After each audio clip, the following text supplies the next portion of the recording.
ఈరోజు మనకు చర్చలో పాల్గొనడానికి మనతో బీఆర్ఎస్ పార్టీ సీనియర్ నాయకులు ఓ నరసింహారెడ్డి గారు ఉన్నారు. నరసింహారెడ్డి గారు నమస్కారం. మీరు చూస్తున్నారు కదా, ఈరోజు మనం పేపర్లో కూడా చూసినాము, నమస్తే తెలంగాణలో చూసినాం. సరే, నమస్తే తెలంగాణ అంటే బీఆర్ఎస్ పార్టీది కాబట్టి అట్లా రాస్తున్నారేమో అనుకో. పత్రికలు కూడా ఎట్లాంటి వార్తలు రాస్తలేవు, ప్రభుత్వానికి అన్కన్వీనియంట్గా ఉండే వార్తలు ఏవి రాస్తలేవు. ఈ మూసీ బాంబు వల్ల 1,50,000 కుటుంబాలు డిస్ప్లేస్ అవుతున్నాయి. ఏం సాధించదలుచుకున్నది కాంగ్రెస్ పార్టీ, ఏం సాధించదలుచుకున్నాడు ముఖ్యమంత్రి రేవంత్ రెడ్డి? 1,50,000 కుటుంబాలని రోడ్డున పడేసి, 1,50,000 కుటుంబాలకు నిద్ర లేకుండా చేసి, 1,50,000 కుటుంబాలు ఒక పూట తిండి కూడా ప్రశాంతంగా తినలేకుండా చేసి. అంటే వాస్తవానికి మీరు చెప్పినట్టు ఇంతకుముందు ఆదిత్య అనేది అసలు యాక్చువల్గా ఆదిత్య దాని గురించి హైడ్రాకి కంప్లైంట్ చేసినారు.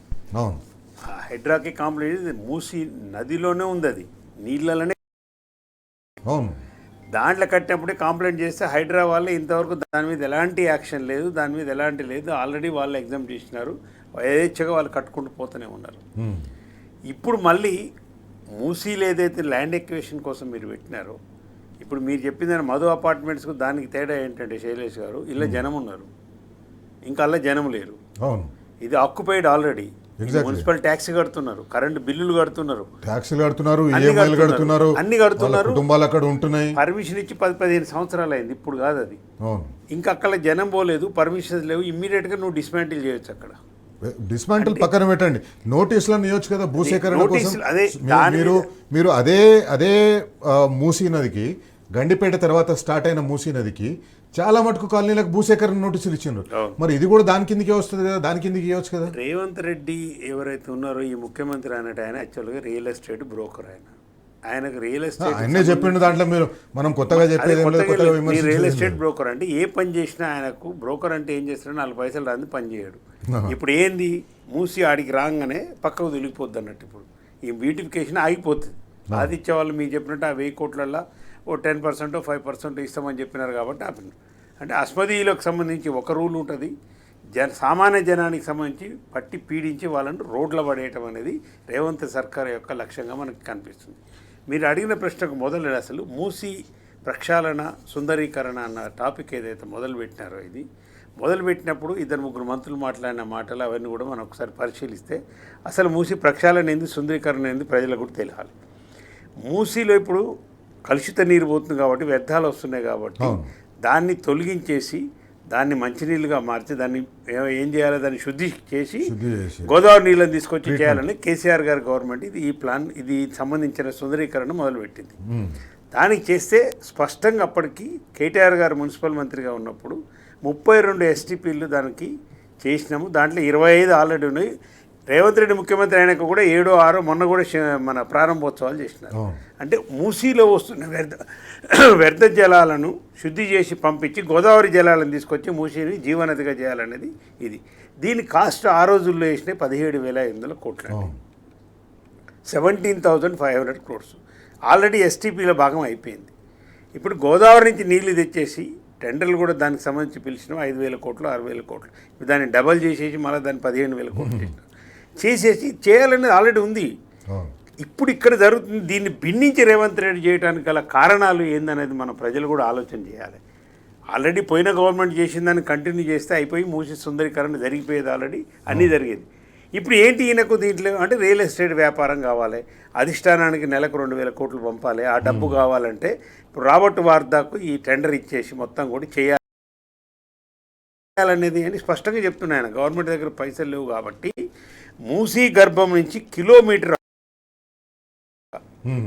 ఉన్నాయి మొత్తం మేము దాదాపు 24,000 ఎకరాలు అక్కడి నుంచి ఇక్కడ దానిక చేసేస్తాము. చేసి వీళ్ళ ప్రైవేటైజర్లకు, మీ ప్రైవేటైజర్లకు డెవలప్మెంట్ కింద ఇస్తాము. దాంట్లో గవర్నమెంట్ కొంత ఇస్తారు, వాళ్ళు రెంట్కు నడుపుకొని ఈ నుంచి ఆడదానిక వ్యాపారాలు నడుస్తాయి అనేది ఆలోచననే ఆయన చెప్తున్నాడు అసెంబ్లీలో, మిగతా దగ్గర కూడా.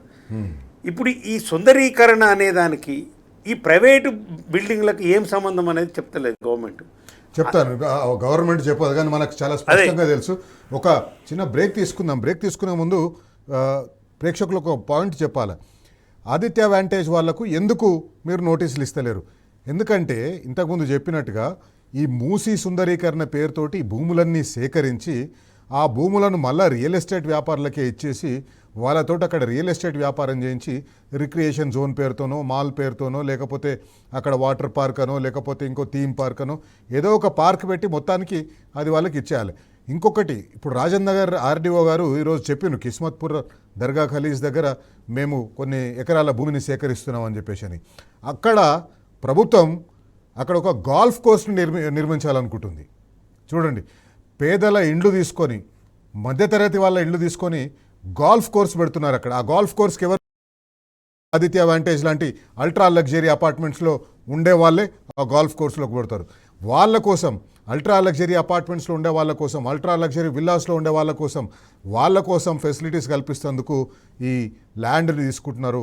ఆ ల్యాండ్ తీసుకొని అక్కడ గాల్ఫ్ కోర్స్ నిర్మించాలని చూస్తున్నారు. మూసీ సుందరీకరణ పేరుతో పేద మధ్యతరగతి వాళ్ళ ఇళ్ళు గుంజుకొని వాళ్ళ భూములు గుంజుకొని మీరు పక్తు రియల్ ఎస్టేట్ వ్యాపారం చేసేందుకోసమే అది మీరు గుంజుకుంటున్నారు. ఇది చాలా స్పష్టంగా కనిపిస్తుంది. అందుకే వాళ్ళందరి తరఫున ఎవరైతే మూసీ బాంబు వల్ల నష్టపోతున్నారో ఆ కుటుంబాలందరి తరఫున టీ న్యూస్ అడుగుతుంది, బరాబర్ అడుగుతుంది, మీరు చేస్తున్నది రియల్ ఎస్టేట్ వ్యాపారం కాదా? రియల్ ఎస్టేట్ వ్యాపారుల కోసమే మీరు ఆ భూములను సేకరిస్తలేరా? బరాబర్ అడుగుదాం. నరసింహారెడ్డి గారు, ఇప్పుడు మూసీ సుందరీకరణ లేకపోతే అక్కడ కట్టాలనుకుంటున్నది చేయాలనుకుంటున్న ఏం చేస్తున్నారంటే అక్కడ చాలా స్పష్టంగా తెలుస్తుంది మనకు. ఈ భూములన్నీ సేకరించి మళ్ళీ ఇదే రియల్ ఎస్టేట్ వాళ్ళని, ఇదే పెద్ద పెద్ద రియల్ ఎస్టేట్ కంపెనీలు, మీకు ఇంతకుముందు చెప్పినట్టుగా ఆదిత్య వాంటేజ్ అయ్యుండొచ్చు, లేకపోతే ఇంకోటి ఏదైనా పెద్ద పెద్ద కంపెనీలని వాళ్ళ అయ్యుండొచ్చు. నేను ఒకటి విన్నది ఏంటంటే ఎంఆర్ ప్రాపర్టీస్కి అది ఇవ్వాలని చూస్తున్నారనో లేకపోతే రెహజా వాళ్ళకు ఇవ్వాలని చూస్తున్నాడు. వీళ్ళన్నీ కూలగొట్టి అక్కడ చేసేది ఏమున్నట్టు కనిపిస్తలేదు. అక్కడ వీళ్ళు చేయాల్సింది ఏం కనిపిస్తుంది అంటే మీరు కరెక్ట్ చేయాలి, కరెక్ట్ ఆర్ నాట్. అక్కడ మళ్ళా ఎస్సీజెడ్లు అని చెప్పేసి అక్కడ మళ్ళీ బిల్డింగ్స్కి పర్మిషన్లు ఇచ్చేసి మళ్ళీ అక్కడ బిల్డింగ్లు కట్టించేసాడు. రిక్రియేషన్ పేరుతోటి సినిమా హాళ్ళు, మాల్లు, షాపింగ్ కాంప్లెక్స్లు నిర్మించడం కాదంటారా? ఎస్ అండి, నేనేమంటున్నా అంటే ఇప్పుడు మూసీలోనే ఇది కట్టడానికి గల కారణం ఏంటంటే అతి చౌకగా వీళ్లకు ఆ భూములు అప్పచెప్తున్నారు రేవంత్ రెడ్డి. దాదాపు మనోళ్ళు రాసినట్టు 24,000 ఎకరాలు. మీరు మూసీ ఒడ్డు నుంచి కూడా ఇప్పుడు మా లంగరాజు వరకు, బాపుఘాట్ వరకు ఒక్కటి చూసుకుంటే అవతలి కూడా నుంచి మీరు ఇతలికి చూసుకోండి. అక్కడి నుంచి వస్తే మీరు ఇప్పుడు హైకోర్టు ఖాళీ చేయించండు రాజేంద్ర నగర్ గారు, అది 150 ఎకరాలు, 170 ఎకరాలు. ఉస్మానియా హాస్పిటల్ 120 ఎకరాలు, అది షిఫ్ట్ అయిపోయింది. కొంచెం ముందుకు మీరు వస్తే ఇమిలివన్ లేపేస్తుండు, అదొక దాదాపు 50-60 ఎకరాలు అది ఉంది. కొంచెం ముందుకు పోయినాక రైట్ సైడ్ రేస్ కోర్స్ ఉంది, అది 200 ఎకరాలు, అది కూడా సురేందర్ రెడ్డి గారితో మాట్లాడి అది షిఫ్ట్ అయిపోయింది. ఎగ్జాక్ట్లీ రేస్ కోర్స్ ఆపోజిట్లో ఒక 70 ఎకరాలు ఈ పబ్లిక్ హెల్త్ డిపార్ట్మెంట్ సంబంధించిన వెహికల్స్ రిపేర్ ఒకటి ఉంది, మీరు చూస్తే అది పోయింది. అంటే ఇక్కడి నుంచి అక్కడ దాకా దాదాపు కొన్ని 100 ఎకరాల భూములు ఆల్రెడీ ఉన్నాయి. ఇవన్నిటిని చేసేసి దీంట్లో అమ్మకమైన డెవలప్మెంట్ అగ్రిమెంట్లు చేసినా ఏది చేసినా ప్రజలను బలవంతంగా ఖాళీ చేయడానికి గల కారణం ఏంది అంటే నీకు ఏదో ఒకటి స్వార్థ ప్రయోజనం లేనిది డబ్బులు వెనకేసుకొని నువ్వు చేసేది కాకపోతే ఎందుకు ఖాళీ చేస్తారు మీరు? ఒకటి సుందరీకరణ అంటున్నారు కదా మూసీ. అదే నేను ఇప్పుడు వాళ్ళ Congress party social media handles అయితే మూసీ నది ఎట్లయిపోయింది, ప్రజలు రోగాల బారిన పడుతున్నారు, అక్కడ మురికి నీళ్లు పోతున్నాయి, అవన్నీ పోతున్నాయి, అందుకే మేము సుందరీకరణ చేస్తున్నాం, మూసీని అద్భుతంగా చేస్తాము, ఒక నిరంతరం పారే నదిలాగా చేస్తాము, జీవనదిలాగా చేస్తాము, లండన్లో థేమ్స్ నది ఒడ్డు ఎట్లుంటుందో అట్లా చేస్తామంటున్నారు. చేయొచ్చండి. దానికి ఇప్పుడు మూసీ సుందరీకరణకు ప్రక్షాళనకు ఇంతకుముందు కేసీఆర్ గవర్నమెంట్ చేసింది. 7,000 ఏ ఒక్క ఇల్లు కూలగొట్టకుండా మూసీ సుందరీకరణ కేసీఆర్ గారు కేటీఆర్ గారు ప్లాన్ చేసిండ్రు. భూములు ఇచ్చి రియల్ ఎస్టేట్ చేసే వ్యాపారం కేసీఆర్ గారు కేటీఆర్ గారు చేయాలి. ఆ ప్లాన్ లేదు, అది చేసిన దాంట్లో శుద్ధి చేయడానికి ఎస్టీపీలు కట్టినారు, బ్రిడ్జిలు కట్టినారు, ఇవన్నీ ఉన్నాయి దాంట్లో. అవన్నీ 2-3 బ్రిడ్జిలు ఉన్నాయి, ఈతలకు అవతలి బ్రిడ్జిలు దాదాపు 17 బ్రిడ్జిలు అనుకుంటాం ఉన్నాయి. గోదావరి నీళ్లు తెచ్చేసి కాళేశ్వరం నీళ్లు తెచ్చేసి మూసీలో ప్రవహింపజేసి జీవనదిలాగా చేయాలండి. ఒకవేళ అదే ప్రశ్న కాంగ్రెస్ వాళ్ళు వేస్తే నేను అడుగుతున్నాను, అసలు ఒకప్పుడు జీవనదిగా ఉన్న మూసీ ఎందుకు ఇట్లా మారటానికి గల కారణం 60 సంవత్సరాలు పరిపాలించిన మీరు కదా, 20 సంవత్సరాలు పరిపాలన చేసిన చంద్రబాబు కదా? అది ఏదో 2014 తర్వాతనే ఎట్లా అయిపోయినట్టు మాట్లాడుతున్నారు. 2014 ఇంకా కలిసిగుండే మొత్తం మురికి నీరు లేకపోతే సెప్టిక్ ట్యాంక్ వాటర్ అని లేకపోతే డ్రైనేజ్ వాటర్ అని దాంట్లోకే పోతుండే. ఒకవేళ అదే నిజం మీరు అన్నట్టే చేసాం, ఆ పాపం అంతా కాంగ్రెస్ పార్టీది, టీడీపీ పార్టీది. 100 ఎస్టీపీలు బీఆర్ఎస్ ప్రభుత్వం ఉన్నప్పుడు చేసింది. కట్టింది ఆ మూసి పరివాహక చేసి ప్రాంతంలో. శుద్ధి చేసి నీళ్ళను వదిలినాం. దానికి సంబంధించి అదే చెప్తున్నాను. గోదావరి నీళ్ళని తీసుకొచ్చి మూసిని జీవనదులుగా చేయాలన్న ఆలోచన కేసీఆర్ గారిది. అది దానికి సంబంధించి కాస్ట్ డిపిఆర్ అంతా రెడీ అయిపోయినాయి. ఇంకొక ప్రశ్న కూడా కాంగ్రెస్ వాళ్ళని నేను అడుగుతున్నా. ఇప్పుడు ఈ మూసి బ్యూటిఫికేషన్కి వచ్చిన తొందర ఏందో చెప్పండి శైలేష్ గారు. నేను అడుగుతున్నాను, మీరు 100 రోజుల్లో 6 గ్యారంటీలు ఇస్తామన్నారు, 13 పథకాలు 100 రోజులు. మొదటి శాసనసభలోనేమి దాన్ని చట్టబద్ధత కల్పిస్తూ ఉన్నారు. ఎవరైనా తెలంగాణ పౌరులు మా ప్రభుత్వం మీద కేసులు వేసుకునే హక్కు మేము కల్పిస్తామని చెప్పినారు. ఎన్ని 100 రోజులైనాయండి ఇప్పటికీ? ఇది మేనిఫెస్టోలో. 27 నెలలు అయిపోయింది. నేను అంటున్నాను, మేనిఫెస్టోలో ఉన్నాయి. నువ్వు అమలు చేసిన తర్వాత నీకు డబ్బు ఉండి అన్ని ఉండి ఉంటే నువ్వు చెయ్యి. వద్ద మూసి బ్యూటిఫికేషన్ చేయి, లూటిఫికేషన్ ఏదో ఒకటి తగలబెట్టు. కానీ అసలు చేస్తానన్నాయి. వృద్ధులకు 4,000 పెన్షన్ ఇస్తానన్నావు. ఇప్పటికి 24 నెలలు 2 సంవత్సరాలు దాటింది, ఇంతవరకు లేదు. వాటికి డబ్బులు ఉండవు నీకు.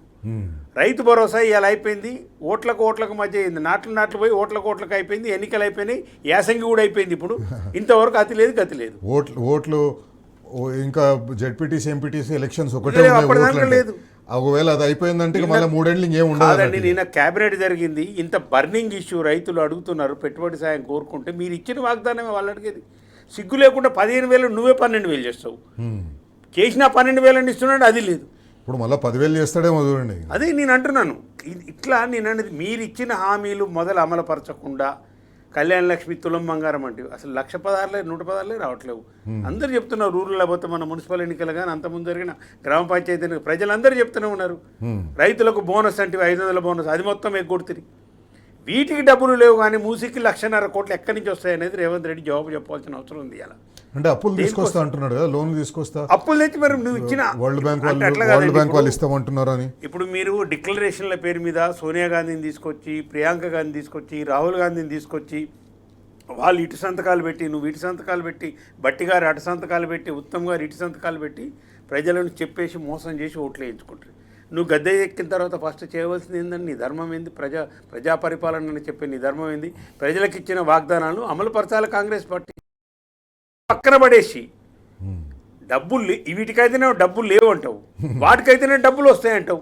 వీళ్ళు డబ్బులుండి కడుతున్నాం అంటలేరు. గాంధీ సరోవర్ ప్రాజెక్ట్ డబ్బులుంది కాదు, దాన్ని అప్పు తీసుకొచ్చే జైకా నుంచో లేకపోతే ఇంకేదో ఫండ్స్ తీసుకొని వచ్చేసి కడుతున్నది. అది కూడా అప్పులు తీసుకొచ్చి కడుతున్నది. అదే తీసుకురండి, అదే అప్పులు తీసుకురండి. ప్రొడక్షన్ జరుగుతున్న రైతు ప్రొడక్షన్ పెరుగుతుంది, పెట్టుబడి సాయం చేస్తే. ఇది నాన్ ప్రొడక్షన్, ఇంకా అది ప్రొడక్షన్.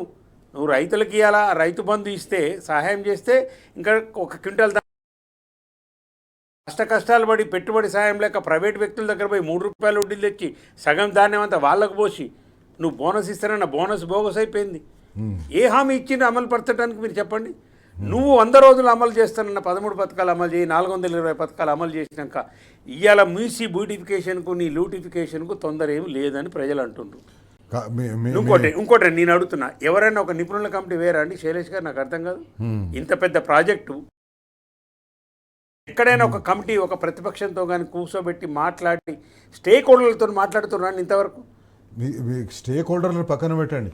యాక్చువల్గా అక్కడ వీళ్ళందరూ ఈ బాధిత కుటుంబాలు లేకపోతే వీళ్ళందరూ ఉంటారు కదా మూసీలో, అసలు ఏమవుతుంది ఈ ప్రాజెక్ట్లో అని చెప్పేసి ఆర్టీఐ కింద అప్లికేషన్స్ ఇస్తే ఆర్టీఐ కింద వాళ్ళు ఇచ్చే సమాధానం ఏంటంటే అసలు దీనికి సంబంధించినంతవరకు ఏం సమాచారమే లేదు, అసలు దీని మీద ఏం లేదనే ఇస్తున్నారు వాళ్ళు. అంటే ఏందన్నట్టు హై హ్యాండెడ్గా ఎలాంటి సమాచారం ప్రజలకు ఇవ్వకుండా ముందు భూములు తీసుకోవాలి, తర్వాత ఏం చేస్తాం అనేది ప్లాన్ చేయాలి. అది భూములు గుంజుకోవాలి, అగ్రిమెంట్ చేసుకోవాలి, ఒక 20,000 కోట్లు వెనకేసుకోవాలి, అధిష్టానానికి ఇన్ని పంపాలి, ఎంచుకోవాలి. రేవంత్ రెడ్డి మొత్తం జీవితంలో కల ఏంది, అత్యంత ధనవంతుని కావాలి, నేను ఏం చేయాలని ఇది చేయాలి. వాళ్ళ ఎనుముల రాజ్యాంగం నడుస్తుంది ఇప్పుడు. వాళ్ళ అన్నదమ్ములంతా కూడా భూములు. ఇప్పుడు మల్కాజిగిరిలో ఒక ఉదాహరణ 500 కోట్ల భూమిని వాళ్ళు 4 అన్నదమ్ములు 70 సంవత్సరాల నుంచి ఉన్నారు. వాళ్ళు నగర కమిషన్ దగ్గర పోయి లెటర్ పెడితే, కమిషన్ దగ్గర పోయి మీరు ఆయన రేవంత్ రెడ్డి తిరుపతి మాట్లాడుకోండి, కాంప్రమైజ్ కండి. అరే ఇది మా భూమి అండి, కాంప్రమైజ్ ఏముంటుందండి దీంట్లో? నాకు అర్థం కాదు. వాళ్ళు ఆక్యుపై చేసుకున్నారు, 5 మూల గ్యాంగ్ వచ్చి ఆక్యుపై చేసుకుందని స్పష్టంగా చెప్తుంటే కూడా పోలీసు వాళ్ళు కూడా ఇట్లా ఎంటబడి రియల్ ఎస్టేట్ ప్రైవేటు భూములు ప్రభుత్వ భూములు ఏవి కూడా వదిలిపెడతలేరు. ప్రతిదీ కూడా ఇక్కడ భూమి దొరికితే అక్కడ మొత్తం భూమి చుట్టే ప్రభుత్వం తిరుగుతున్నట్టు కనిపిస్తుంది. కాంగ్రెస్ పార్టీ ప్రభుత్వమే భూమి చుట్టూ తిరుగుతున్నట్టు కనిపిస్తుంది. అక్కడ ఢిల్లీలోనేమో రాహుల్ గాంధీ కూర్చొని మేము మొహబ్బత్కి దుకాన్ నడిపిస్తున్నాం అంటారు. ఈ మొహబ్బత్కి దుకాన్లో మనం చూస్తున్నాం పేద బడుగు బలహీన వర్గాలు మధ్యతరగతి వర్గాలు కష్టపడి సంపాదించి ఒక జీవిత చరమంకంలో ఒక ఇల్లు కట్టుకున్న వాళ్ళు అట్లాంటి వాళ్ళను కూడా రోడ్డున పడేసి పనిచేస్తున్నారు. ఒకవైపేమో బుల్డోజర్లు ప్రత్యక్షంగా పనిచేస్తున్నాయి, ఇంకొక వైపేమో మానసికంగా బుల్డోజ్ చేస్తున్నారు, మానసికంగా వీళ్ళని హింసిస్తున్నారు, బుల్డోజర్లతో హింసిస్తున్నారు. అది బుల్డోజర్ల హింస కంటే ఎక్కువ ఘోరమైన హింస ఈ మానసిక హింస. రేవంత్ వేసిన మూసీ బాంబు మీద మనం మాట్లాడుతున్నాము. మూసీ బాంబు అంటే మామూలు బాంబు కాదు, ఒక న్యూక్లియర్ బాంబు, ఒక ఆటం బాంబు కంటే కూడా భయంకరమైన బాంబు. హిరోషిమా నాగాసాకిలో అమెరికా న్యూక్లియర్ బాంబు డ్రాప్ చేసినప్పుడు కూడా ఇన్ని లక్షల కుటుంబాలు విచ్ఛిన్నమై ఉండవు. సరే, మనుషులు ఎక్కువ మంది చనిపోయి ఉండొచ్చు, కానీ ఇక్కడ వేసిన ఈ బాంబుతోటి దాదాపు 1,500,000 కుటుంబాలు విచ్ఛిన్నమవుతున్నాయి, 1,500,000 ఇళ్ళు నేలమట్టమవుతున్నాయి, 1,500,000 కుటుంబాలు కొత్త ఇళ్ళు వెతుక్కోవాల్సిన పరిస్థితి ఏర్పడుతుంది. అక్కడ గండిపేట నుంచి బాపుఘాట్ వరకు, ప్రస్తుతం హిమాయత్ సాగర్ నుంచి బాపుఘాట్ వరకు అక్కడ ఏం నిర్మిస్తున్నారు అంటే కిస్మత్పూర్లో గోల్ఫ్ కోర్స్ నిర్మిస్తున్నారు. పేద ఇళ్ళు కూలగొట్టి గోల్ఫ్ కోర్స్ నిర్మిస్తున్నారు. ఇది ఈరోజు రాష్ట్రంలో నడుస్తున్న పరిస్థితి. నరసింహారెడ్డి గారు, డిపిఆర్ లేదు, అసలు ఒక పద్ధతి అంటూ లేదు. మామూలుగా భూసేకరణ చేయాలంటే ఒక పద్ధతి ఉంటుంది, డిపిఆర్ ప్రిపేర్ చేయాలి, ఒక ప్రాజెక్ట్, డీటెయిల్ ప్రాజెక్ట్ రిపోర్టు. 1,50,000 కోట్ల ప్రాజెక్ట్ ఇది. సరే, 1,50,000 కోట్లు కాదని చెప్పేసి నేను ఎప్పుడన్నా అంటాడు, మళ్ళీ ఆయన అన్నట్టే మన దగ్గర అనేక వీడియోస్ ఉన్నాయి. ఏది లేకుండా ఈ రకంగా ముందుకు పోతుంటే ఈ రాష్ట్రంలో కేవలం హైదరాబాద్లో ఈ పరిస్థితి ఆగిపోతుందని చెప్పేసి అనుకుంటలేదు. రేపు పొద్దున వేరే జిల్లాలకు కూడా పోతుంది. ఈరోజు ఖమ్మంలో కూడా మనం చూసినాం, ఖమ్మంలో కూడా. అయితే వాస్తవానికి ఏంటంటే ఇప్పుడు మీరు అన్నట్టు, ఇప్పుడు ఏదైనా నువ్వు బ్యూటిఫికేషన్ చేయాలన్నా, ప్రక్షాళన చేయాలన్నా దానికి ఒక పద్ధతి ఉంటుంది. గవర్నమెంట్ అన్నప్పుడు కొన్ని పద్ధతులు ఉంటాయి.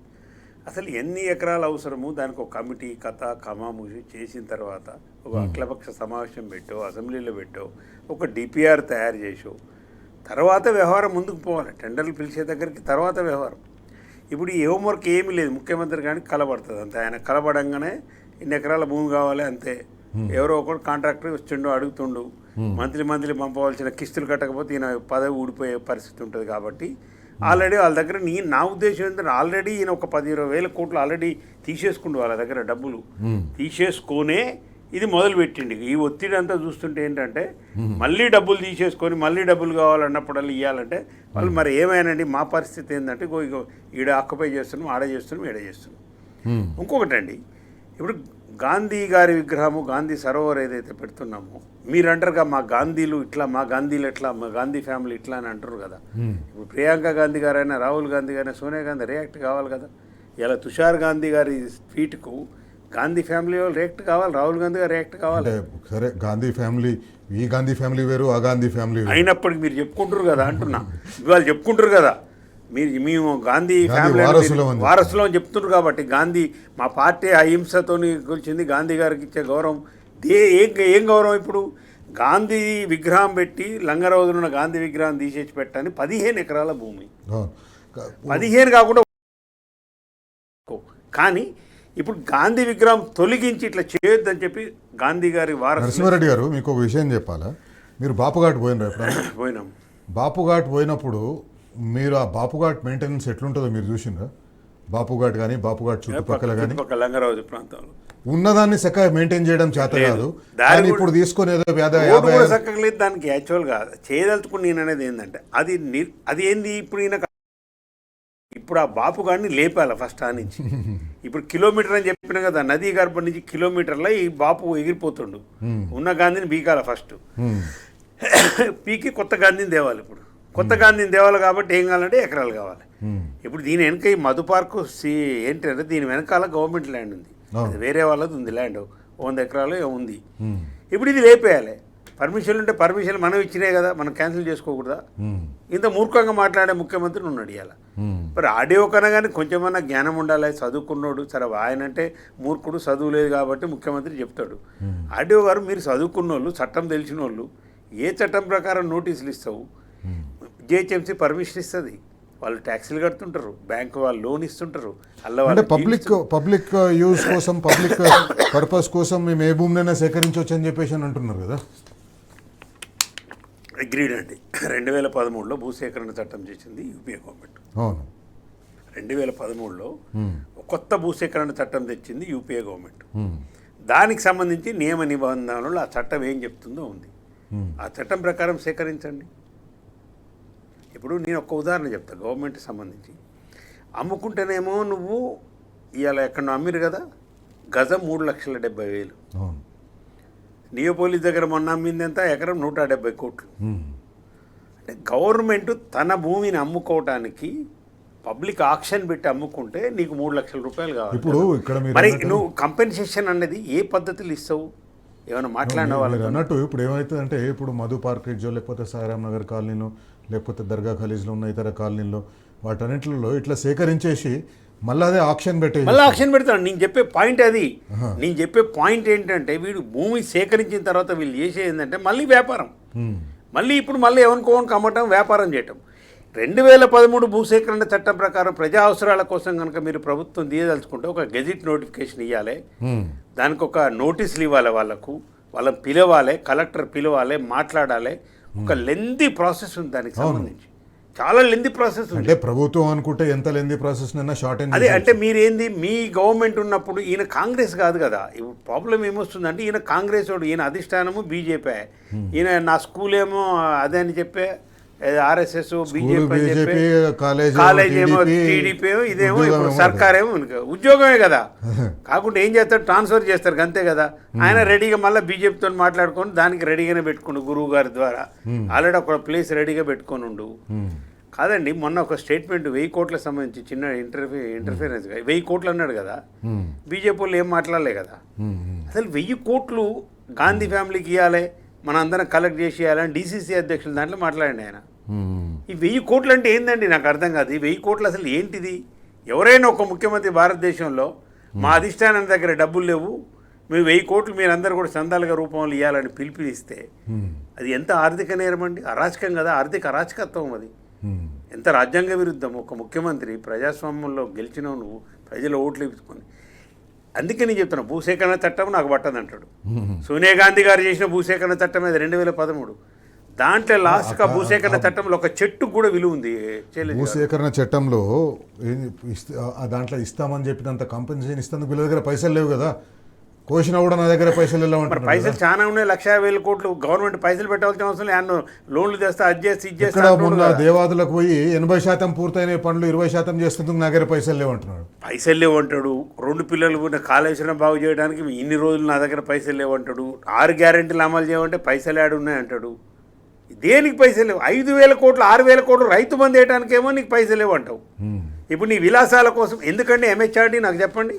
ఇది బల్బు కాకపోతే, ముఖ్యమంత్రి బల్బు కాకపోతే నేను అడుగుతున్నా, ఉన్న ప్రజాభవన్ వాడమంటే వాడవు. దానికి సంబంధించి ఇప్పుడు 9 కోట్లు పెట్టి దానికి అక్కడ 30-35 ఎకరాలు ఎంహెచ్ఆర్డీ ఒక పర్పస్ కోసం కట్టినారు. అది ఏదైనా కాన్ఫరెన్స్లో అయినా మిగతా చేసినప్పుడు అక్కడ దాన్ని ఉంది. దాన్ని ఇప్పుడు గెస్ట్ హౌస్గా మార్చుకొని, దాన్ని ఆఫీస్గా మార్చుకొని, మళ్ళీ దానికి కొన్ని 100 కోట్ల రూపాయలు ఇవాళ వేస్ట్ చేసి ఇష్టం వచ్చినట్టు దానికి ఒక లెక్క పత్రం ఏముందండి. దానికి కూడా ఏం లేదు. స్టేడియం కట్టుకుంటుంది ఒక 3 కోట్లు మధ్య కొండలు దవి రోడ్డు, ఆయన మనోడు కలిసి ఫుట్బాల్ ఆడాలంటే ఫెన్సింగ్ ఏంటిది ఇదంతా? ఇది వృధా కాదా అండి? ఇది దుబారా కాదా అండి మీరు చేసేది? ఇలా మంత్రులు ఏందండి, గాలి మోటార్లు తిరుగుడు ఏందండి? మా ఉత్తమ్ కుమార్ రెడ్డి, మా కోమటిరెడ్డి వెంకరెడ్డి, మా జిల్లా వాళ్ళు, ఆయన మిర్యాలగూడ నుంచి, ఉత్తమ్ కుమార్ రెడ్డి మిర్యాలగూడ నుంచి మఠంపల్లి రావటానికి, మేలచెరువు రావడానికి మిర్యాలగూడెంలో హెలికాప్టర్ ఎక్కి మేలచెరువులు దిగిండు. ఆయన కంటే ముందే బయలుదేరిన బండ్లు హెలికాప్టర్ కంటే ముందే ఆడ దిగినాయి. ఏంటి దుబారా ఏంటి అసలు? నరసింహారెడ్డి గారు, అది ఒక స్టేట్మెంట్. ఆయన కంటే ముందు బండ్లు అక్కడ చేరిన కాదు, నేను కూడా హెలికాప్టర్లో తిరగగలుగుతున్నా, నేను కూడా రాష్ట్రంలో ముఖ్యమంత్రి సమాన స్థాయిలో ఉన్నాను, హెలికాప్టర్లో నేను కూడా వాడుకోగలుగుతాను అని చెప్పడం it's a statement. It's not a సింబాలిక్గా ముఖ్యమంత్రి కంటే నేను సీనియర్ అని చెప్పుకుంటూ బాగానే ఉంది. వీళ్ళిద్దరు తగిలి బేగంపేటలో ఒకటి శంకుస్థాపన పోవటానికి పోతే కోమటిరెడ్డి వెంకరెడ్డి రాలేదు, 45 నిమిషాలు లేట్ అయింది. ఈయన హెలికాప్టర్ వేసుకొని పోయిండు. అప్పటికే మా వెంకన్న కొంచెం మందు తాగుండి ఆయన పొద్దున్నే ఎన్ని బూతులు అంటే విలేకరులు బంద్ చేసుకోవాల్సి వచ్చిందండి. మైకులు బంద్ చేసుకునే పరిస్థితి. ఉత్తమ్ కుమార్ నాట్ల హెలికాప్టర్లు తిరగటమే తప్పురా, గాలి తిరుగుకుంటా మీరు మీ 2 మంత్రులు పంచాయతీ ఓడు వెనక ఓడు ముందని అంటే వృధా గురించి చెప్తున్నాను. ఎంత దుబారా చేస్తున్న ప్రజాధనం మీరంటే ఇప్పుడు ఎందుకంటే ఎంహెచ్ఆర్డీ నువ్వు చేసేది ఏం తక్కువ ఉంది? ఇప్పుడు నీకు ముఖ్యమంత్రి నివాసం లేదా, ముఖ్యమంత్రి ఆఫీస్ లేదా ఇక్కడ? సెక్రటేరియట్ అంత అద్భుతమైన సెక్రటేరియట్ మళ్ళీ దానికి తగ్గట్టుగా కమాండ్ కంట్రోల్ సెంటర్ ఎప్పుడప్పుడు వాడుకుంటూనే ఉంటారు. మంచి అద్భుతమైన లేక్ వ్యూ గెస్ట్ హౌస్ ఉంది. ఆ లేక్ వ్యూ గెస్ట్ హౌస్ ఇప్పుడు మన ఆధీనంలోనే వచ్చేసింది ఆంధ్రప్రదేశ్ నుంచి ఉంది. ఇన్ని బిల్డింగ్లు ఉన్నాయి, ఇంత కట్టిండ్రు కేసీఆర్ గారు అక్కడ ఉంచారు. అది ప్రభుత్వ భూమి, ప్రభుత్వ స్థలము, ప్రభుత్వం బిల్డింగ్. అది ముఖ్యమంత్రి అంటే దాంట్లో ఉండాలి. ఇంకోటండి, రాజ్యాంగపరంగా కూడా ముఖ్యమంత్రి సీక్రెట్గా చేయడానికి లేదండి, అండర్ కెమెరాలు ఉండాలి. ఏదైనా సహజంగా కూడా ఎమ్మెల్యేల మంత్రులు ఎటుపోయినా నిఘా ఉంటుంది కదా, ఐబీకి తెలిసే ఉంటుంది కదా. ముఖ్యమంత్రి ఎందుకంటే కమాండ్ కంట్రోల్ పోవటం నాకు అర్థం కాదు. దేనికి కట్టిన కమాండ్ కంట్రోల్? నువ్వు పోయి ముఖ్యమంత్రి పోయి అల్ల కూర్చోవడం ఏంది? కేవలం సెటిల్మెంట్ల కోసమే కమాండ్ కంట్రోల్ పోతుందని ఆరోపణ. ఎందుకంటే అక్కడికి ఎవరు రానియడండి. పవర్ పోలీస్ అంటే పవర్ కదా, పవర్ చూపించుకోవడం. సెక్రటరియట్ పోవట్లేదు కేసీఆర్ విమర్శిస్తుంది. మరి నీ అన్ని దొంగ విమర్శలు అన్నట్టే కదా, స్వార్థం కోసం మాట్లాడినట్టే కదా, అలా నిజం లేదని తెలిసిపోయింది కదా. నువ్వు నీ ఇంటికా నుంచి కమాండ్ కంట్రోల్కి ఎందుకు రాలేదు? కమాండ్ కంట్రోల్ ఎమ్మెల్యేలు ఎంట్రీ లేదు. నువ్వు ప్రైవేట్ వ్యక్తులను పిలుచుకోవాలి. శైలేష్ రెడ్డి గారితో ఏమైనా మాట్లాడాలి, శైలేష్ అక్కడ రా అని మాట్లాడి డీల్ కుదిరించుకోవటం. వాళ్ళ అన్నదమ్ములు రావాలి, అళ్ళకి రావాలి. లిమిటెడ్ వ్యక్తులకు పాసులు కూడా కనిపిస్తుంది. కానీ ముఖ్యమంత్రి పోని టైంలో అన్నదమ్ములు ఎంతసేపు పోయి కూర్చుంటున్నారు, ఎవరితో మాట్లాడుతున్నారు, ఎక్కడ పైలట్లు అండి, పైలట్ కార్లు వెనక ముందల పైలట్ కార్లు. ఈ కలెక్టర్లు కూడా చదువుకున్న వాళ్ళు అంటారు, వీళ్ళు కూడా ప్రోటోకాల్. కలెక్టర్లు లేచి వస్తారండి, తిరుపతి రెడ్డి వస్తే నాకు అర్థం కాదు. సరే, అవన్నీ కలెక్టర్లు కూడా రూల్స్ అవన్నీ కూడా రాజ్యాంగానికి అతీతంగా రాజ్యాంగేతర శక్తుల ద్వారా నడుస్తున్న దాంట్లో భాగంగానే ఈ మూసీ లూటిఫికేషన్ కూడా జరుగుతుందనేది. మీరు భూసేకరణ చేయదలుచుకుంటే మీరు అన్నట్టు ప్రజా అవసరాల కోసం ప్రభుత్వం చేయొచ్చు. ఒక డ్యామ్ కట్టినా, ఒక రోడ్డు తీసినా, ఏదైనా చేయొచ్చు. నీ పరిపాలనలో ప్రాధాన్యత క్రమం ఏంటిదో చెప్పు రేవంత్ రెడ్డి. ఇప్పుడు మున్సిపల్ ఎన్నికలు అయిపోయినాయి, మున్సిపాలిటీల్లో పాలక వర్గాలు వచ్చేసినాయి. ఇప్పుడు ఆ మున్సిపాలిటీని బాగు చేసే బాధ్యత కూడా ముఖ్యమంత్రి మీద ఉంది. చూడాలి దానికోసం ఇప్పుడు బరాబర్ అడుగుదాం. నిన్న అడిగినాం, మొన్న అడిగినాం, ఈరోజు అడుగుతున్నాం, ప్రతిరోజు అడుగుతాం, బరాబర్ అడుగుతాం. ముఖ్యమంత్రి గారు, రైతు భరోసా ఏమైంది? నిన్న క్యాబినెట్ మీటింగ్ పెట్టుకున్నారు మీరు. క్యాబినెట్ మీటింగ్ పెట్టుకున్నప్పుడు రైతులందరూ ఆశగా ఎదురు చూసిండ్రు. రైతు భరోసా అనౌన్స్ చేస్తారు, రైతు భరోసా ఫలానా తేదీ నాడు మీ ఖాతాల్లో పడతాయని అనౌన్స్ చేస్తారని రైతులందరూ ఎదురు చూసిండ్రు. కానీ దాని గురించి ఒక్క మాట లేదు. ఉద్యోగులు ఎదురు చూసిండ్రు, వాళ్లకు డిఏ బకాయిలు ఉన్నాయి, డిఏలు ఇవ్వాల్సినవి ఉన్నాయి, డిఏలు ఇవ్వలేదు. ఎరియర్స్, ఇంతకుముందు ఇచ్చిన డిఏల ఎరియర్స్కి సంబంధించి ఎరియర్ డ్యూస్ ఉన్నాయి, ఎరియర్స్ ఇస్తారేమో అని చెప్పేసి దాని గురించి ఎదురు చూసినారు. దాని గురించి ఒక్క మాట లేదు. రిటైర్డ్ అయిన ఉద్యోగులు ఎదురు చూసినారు. మా బకాయిలకు సంబంధించి, మా పెన్షన్ బకాయిలకు సంబంధించి ఏమైనా చెప్తారేమో, ఈ క్యాబినెట్లో ఏమైనా డిస్కస్ చేసి ఉంటారేమో అని ఆత్రంగా ఎదురు చూసిండ్రు. రాత్రి 8-9 గంటల వరకు కూడా టీవీలు చూసుకుంటే ఏమైనా చెప్తారేమో, శుభవార్త ఉంటుందేమో అని చూసిన కానీ శుభవార్త లేదు, ఏం లేదు. ఈరోజు ఆర్టీసీ కార్మిక సంఘాలు రోడ్డెక్కినాయి. ఆర్టీసీ కార్మిక సంఘాలు ధర్నా చౌక్ దగ్గర మొత్తం దాదాపు వేలాది మంది ఆర్టీసీ కార్మికులు అక్కడికి చేరుకున్నారు. ఆర్టీసీకి సంబంధించిన సమస్యలను తీర్చామని చెప్పేసి క్యాబినెట్లో అది చర్చిస్తారేమో అనుకున్నారు, అది చర్చించలేదు. 6 గ్యారంటీలో మీరు అమలు చేయాల్సినవి 5.5 గ్యారంటీలు ఉన్నాయి. 5.5 గ్యారంటీలో వాటి మీద ఏమైనా చర్చిస్తారేమో, వాటి మీద ఏమైనా శుభవార్త చెప్తారేమో అనుకున్నారు. కానీ అట్లాంటివి ఏమీ అక్కడ లేవు. నరసింహారెడ్డి గారు, ఈ 6 గ్యారంటీలు లేవు, లేకపోతే ఉద్యోగులు నిరుద్యోగులు చెప్పినవి చెప్పకుండానే రెగ్యులర్గా చేయవలసినవి, రిటైర్డ్ ఉద్యోగులకు ఇవ్వాల్సిన వాళ్ళ ఎరియర్స్ కానీ, వాళ్ళ పెన్షన్, వాళ్ళ రిటైర్మెంట్ బెనిఫిట్స్ కానీ వాళ్ళు ఒకరు చెప్పాల్సిన అవసరం లేదు, మేనిఫెస్టోలు చెప్పాల్సిన అవసరం లేదు, ఒకరు పోయి అడగవలసిన అవసరం కూడా లేదు. దానికి దిక్కు లేదు, రైతు భరోసాకు దిక్కు లేదు. పనిచేస్తున్న ఉద్యోగులు వాళ్ళ డిఏలకు దిక్కు లేదు. ఏమంటున్నారంటే కేసీఆర్ గారు చెప్పినట్టు ఈ రేవంత్ రెడ్డి ప్రభుత్వం, కాంగ్రెస్ సర్వభ్రష్ట ప్రభుత్వం ఇది. ఏ ఒక్క వర్గానికి కూడా మీరు చెప్పిన హామీలు నెరవేర్చలేదు. అన్ని రంగాలలో భ్రష్టు పట్టిపోయిన ప్రభుత్వం ఇవాళ మనకు కనిపిస్తుంది. మళ్ళీ 10 ఏళ్ళు నేనే 2034 వరకు నేనే ముఖ్యమంత్రి, లేకపోతే 2034 వరకు కాంగ్రెస్ పార్టీ ప్రభుత్వం ఉంటుందని చెప్పేసి అంటున్నాను. దాంట్లోనే ఆయన ఫ్రస్ట్రేషన్ తెలుస్తుంది. ఇప్పుడు ఫస్ట్ 5 సంవత్సరాలు నేను ఎన్నుకున్నారు, 5 సంవత్సరాలు కొన్ని హామీలు ఇచ్చి, అలవగానే హామీలు ఇచ్చి నువ్వు వచ్చేసినావు, అయిపోయింది. ఇప్పుడు నీ దృష్టిని అందుకే అడిగిన ఇంతకుముందు రేవంత్ రెడ్డి ప్రభుత్వం యొక్క ప్రాధాన్యత క్రమం ఏందో. ఇప్పుడు కేసీఆర్ గారు ఫస్ట్ వాళ్ళకు కూడా అట్లా ఉన్నట్టు ఏం అనిపిస్తలేదు. ఏం లేదు, ఉంటుంది ఏదైనా గవర్నమెంట్, లేకపోతే సరే ప్రాక్టికల్గా బ్లూ బుక్ లేకపోయినా అట్లీస్ట్ ఆ మైండ్లో అయినా బ్లూ బుక్ ఉంటుంది. ఈ పథకాలని ఇట్లా అమలు చేయాలా, రాష్ట్రాన్ని ఈ విధంగా మనం ఉన్నత స్థానంలో తీసుకుపోవాలి అన్నది 100% కరెక్ట్. ఫైనాన్స్ ఆ విధంగా అరేంజ్ చేసుకోవటం, దానికి సంబంధించిన ఒక కూర్పులో ఒక రియల్ ఎస్టేట్ డబ్బులు అవినీతి తప్పితే మంత్రులు దేనికోసం పంచాయతీ పెట్టుకుంటారండి? ఉత్తమ్ కుమార్ రెడ్డి గారు డక్కన్ సిమెంట్ సంబంధించి 100 కోట్ల పంచాయతీ, కొండా సురేఖ గారి మంత్రి గారు స్వయంగా ఆమె కూతురు తుపాకీ పట్టుకొని వచ్చిండు, తుపాకీ పట్టి బెదిరించిండ్రు, పెట్టేసి 100 కోట్లు తీసుకుంటారు. ఏం పంచాయతీ అది? లాస్ట్కి ఏం సెటిల్ అయింది? 25 కోట్లు ఆయనకు, 25 కోట్లు ఈయనకు, 35 కోట్లు ఈయనకు సెటిల్ అయిపోయింది. ఇవాళ 100 కోట్లు ఇచ్చినందుకే కదా డక్కన్ సిమెంట్ చూడు ఆయన కేటాయించిన దానికంటే పోయి అక్రమ మైనింగ్ చేసేది. ఏం పంచాయతీలు ఇవన్నీ? మంత్రులు తమకు ప్రజలు ఇచ్చిన హామీలు నెరవేర్చలేని పంచాయతీలా? అవినీతి సొమ్మును ఎట్లా పంచుకోవాలనే దగ్గరనే మొత్తం పంచాయతీలు. కానీ చిన్న చిన్న అవసరాలు కూడా తీర్చలేదు ప్రభుత్వ. ఇప్పుడు సాంఘిక సంక్షేమ హాస్టళ్లలో మనం చూస్తున్నాం, ఒక 100-200 కోట్లు పెట్టేస్తే వాళ్ళకంతా అద్భుతమైన భోజనాలు పెట్టవచ్చు. కానీ అది పెడతలేరు. కానీ 5,000 కోట్లు పెట్టి గాంధీజీ విగ్రహం కడతా అంటుండ్రు. అదే గాంధీజీ గారే చెప్పిండ్రు కదా, మహాత్మా గాంధీ గారే చెప్పిండ్రు కదా, ఈ బడుగు బలహీన వర్గాల వాళ్ళని మనం జాగ్రత్తగా చూసుకోవాలని చెప్పేసి. మహాత్మా గాంధీ గారు చెప్పిన అతి ముఖ్యమైన దాంట్లో కేసీఆర్ గారు 100% దాన్ని నమ్మి ఆచరించింది. భారతదేశ ఆత్మ ఎక్కడుందంటే పల్లెలలో ఉందనేది. అనేది అంబేద్కర్ గారు చెప్పిన దాని ప్రకారం ఈ గాంధీ మహాత్మ సూత్రాలు పరిపాలించి కేసీఆర్ గారు 10 సంవత్సరాలు పరిపాలించారు. పల్లెల్లో పల్లె ప్రకృతి వనాలని, లేకపోతే అక్కడ గ్రౌండ్ ప్రతి నెల శైలేష్ గారు ప్రతి నెల 329 కోట్ల రూపాయలు పల్లె ప్రగతి కింద ప్రతి నెల ఇచ్చిండు. కరోనా టైంలో కూడా. కరోనా టైం కంటే ఇలా బ్యాడ్ కాదండి రాష్ట్ర పరిస్థితి, మీ ఆర్థిక పరిస్థితి బ్యాడ్గా ఉంది. ఇలా మాట్లాడుతుంటారు కానీ చాలా ఎక్కువ మాట్లాడుతుండ్రు. కరోనాలో మొత్తం దిగ్బంధం చేసి దేశంలో అసలు ఆదాయం లేని టైంలో కూడా 11 విడతలుగా రైతు బంద్ చేసినాడు కేసీఆర్ గారు. 73,000 కోట్ల రూపాయలు. ఇప్పుడు 2-3 వేయటానికి ఆయితాయి అయిపోయి మా దగ్గర పైసలు లేవు అని, పైసలు లేకుండా దిగిపో, మరి రాజీనామా చేయి. నీకు చేత కాకుండా రాజీనామా చేసే అవకాశం ఉంది కదా. కానీ అవినీతి జరగాలి, సొమ్ముతో వెనకేసుకోవాలి, భూములు వెనకేసుకోవాలి, మంత్రులు పంచుకునే దగ్గర పంచాయతీ పెట్టుకోవాలి. ఇక బట్టి విక్రమార్క డైరెక్ట్ ఆయన కౌంటర్ తెరిచి 30% కమిషన్ అని చెప్పేసి ఆయన ప్రతి బిల్లులో అది వస్తూనే ఉండే. ఉత్తమ్ కుమార్ రెడ్డి పేరు మీద ఆల్రెడీ 1,100 కోట్ల కేసు సివిల్ సప్లైస్ నడుస్తున్నది. మిల్లర్లు మొత్తం దోపిడీ, కేసులు పెట్టడం, డబ్బులు తీసుకోవడం సెస్ అన్నట్టే కదా. ముఖ్యమంత్రి డైరెక్ట్ అదేనా? ఏం చేస్తుండ్రు రాష్ట్రంలో? ఎవరండి అసలు అవినీతి ఆరోపణలు లేని మంత్రి ఉన్నాండి ఎవరైనా కానీ? కోట డెకరెడ్డి మధ్యలో పొద్దున్న లేసే దుకాణం మొదలైనా.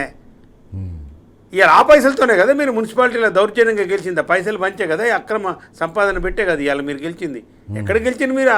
సక్రమంగా ప్రజాస్వామ్య పద్ధతులలో వచ్చిన ఓట్లేంది మీకు? ఏంది ఎక్సాఫిషియల్ ఏంది? డబల్ ఓట్లు వేసుడేంది? రాజ్యాంగాన్ని అతిక్రమించడం వెళ్ళారా మీరు?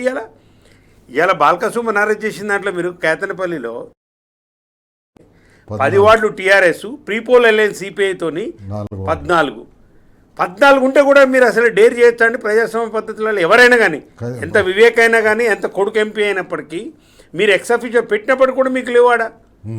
ఇబ్రాహీంపట్నంలో ఏంటంటే క్లియర్ మెజార్టీ అతి స్పష్టంగా కనిపి 100 దాటాలి, మున్సిపాలిటీ సంఖ్య 110 రావాలి. ఇది నరసింహారెడ్డి గారు, ఇది కాంగ్రెస్ పార్టీ చరిత్ర. ఇది కాంగ్రెస్ పార్టీ ఎప్పుడు కూడా ప్రజాస్వామ్యాన్ని ఎట్లే చేస్తుంది. నాకు 13 నెలలు ప్రధానమంత్రిగా ఉన్న తర్వాత నో కాన్ఫిడెన్స్ మోషన్ పెట్టిండ్రు కాంగ్రెస్ పార్టీ వాళ్ళు. నో కాన్ఫిడెన్స్ మోషన్ పెట్టి ఆయనని దించేయాలని చెప్పేసి అనుకున్నారు. వీళ్ళకు మాకు కావాల్సిన నంబర్స్ అన్నీ ఉన్నాయనుకున్నారు. జయలలిత కూడా వాళ్ళతో పాటు ఉంది కాబట్టి మాకు కావాల్సిన నంబర్స్ ఉన్నాయనుకున్నారు.